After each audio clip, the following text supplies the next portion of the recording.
Alloh bu yerga, mana bu zaminga, mana shu tuproqqa nazar tashlaydi. Ertalab turib ishga tayyorgarlik ko'rayotganda albatta Allohdan so'raymanki, o'z ne'matingni bizlardan ayama. Xalqimni asra, xalqimni saqla. Agarki hammamiz ham mana shunday nima so'rasa agar, albatta Xudo beradi. Hech kimdan kam bo'lmaymiz. Kam bo'lmaganmiz, kam bo'lmaymiz degan da'vatni men xohlardim yoshlar qayerda ishlatish kerak? Mana shu zamonaviy bilimni egallash uchun, zabt etish uchun, bilim cho'qqalarini egallash uchun mana shu men hech kimdan kam bo'lmaganman. Mani bobom Amir Temur butun dunyoni titratgan. Butun dunyo tan olgan. Shunaqa bobong bor ekan, shunday ulug' ajdoding bor ekan. Bugun nima uchun sen bo'lmasam shunga o'xshash uchun, shundan iborat olish uchun sanam etalik maydonga chiqmaysan. Belingni qattiq bog'lab, men borman. Qani chiq maydonga deb gapirsa agar, yana nima kerak menga? Mana ayni mana shunday yigitlar, qizlar agar paydo bo'lsa agar, men o'ylardim. Har qaysi dunyoda bo'lgan voqealarga ayni shu bilan ta'sir qiladi. Ertangi kun bu dunyoda kimniki deb so'rasa agar, men aytardim. Intellektual boylikka ega bo'lgan millatni kuni bo'ladi bu ertangi kun.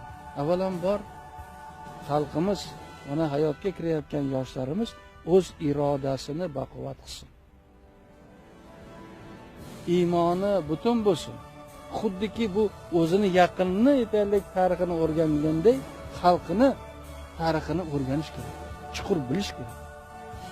Vatanimizda, yurtimizda nima bo'layotgan bo'lsa, bunga xuddi yaqin bu masalalar deb shundan qandaydir daxldor bo'lib, bu meni vatanim, bu meni uyim, o'z uyimni, o'z vatanimni men himoya qilishim kerak deb, kerak bo'lsa kerak joyda sapchib chiqib, mana men borman deb bitta bir yigit qiz bola chiqib mana shunday agar g'ayurak bo'lib o'zini ko'rsatsa agar, men bilmadim. Men qanday shunaqa odamlarni yaxshi ko'raman, kerak bo'lsa jonimni berishga tayyorman. Qaranglar, hozir yoshlarimiz qanday ko'z bilan, qanday niyat bilan, qanday umid bilan, orzu bilan ertangi kunga qarayapti. Men shu televizorlarda shularning gaplarini eshitib, o'zim larzaga tushaman, o'zim yetarlik hayotimdan rozi bo'laman. Nima deganda bu ertangi kunimiz bu. Charchamayman men buni gapirishga. Ertangi kunimiz mana shu yoshlarning ko'zida, yoshlarning harakatida, yoshlarning qurbida, kerak bo'lsa qudratida. Qani shu. Shunday harakat hozir butun O'zbekistonimizni qamrab oldi. Men shundan g'ururlanaman. İftixorim shundan asosan. Yoshlarni bermaymiz hech kimning qo'liga. Yoshlarimizni himoya qilamiz. Nima deysizlar bunga?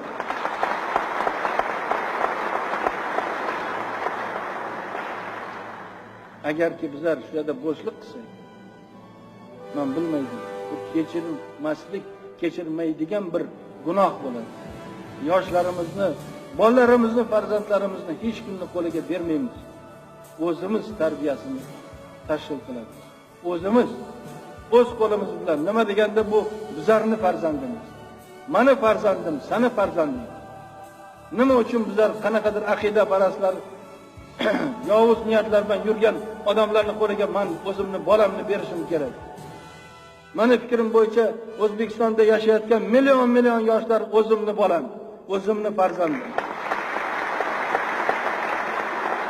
Zaman o'tadi, baribir bizlarni qilgan ishlarimizni davomchisi bo'lmoq. Mana shunday yigitlar, shunday navqiron yigitlarni ko'rib va shunday qizlarni tarbiyasini bugun hammamiz ham qatnashib, bunday go'zal yurtda yashash, shunday yoshlarni ertangi kunini o'ylab, mana shunday baxtli bo'lishga aytaylik, kim bizga xalaqit beradi? Mana shu osmon, mana shunday yorug' osmon, mana shunday yigitlar, mana shunday qizlar, mana shunday qariyalar. Bu zamonni kim bir vaqtlar havas qilgan edi? Xalqimiz havas qilgandi. Va shunday havasga kim bizlarni yetkazayapti? Faqat yaratganimiz. yaratganimizdan doim so'rab, mana shunday pok bo'lib ertalab so'rasak, albatta bizlarning yo'limizni ochib beradi va hech qachon hech kim mana shu yurtda, Xudoning nazari tushgan shu yurtda hech kim hech qachon kam bo'lmaydi. Bolalarim, eshitinglar shu.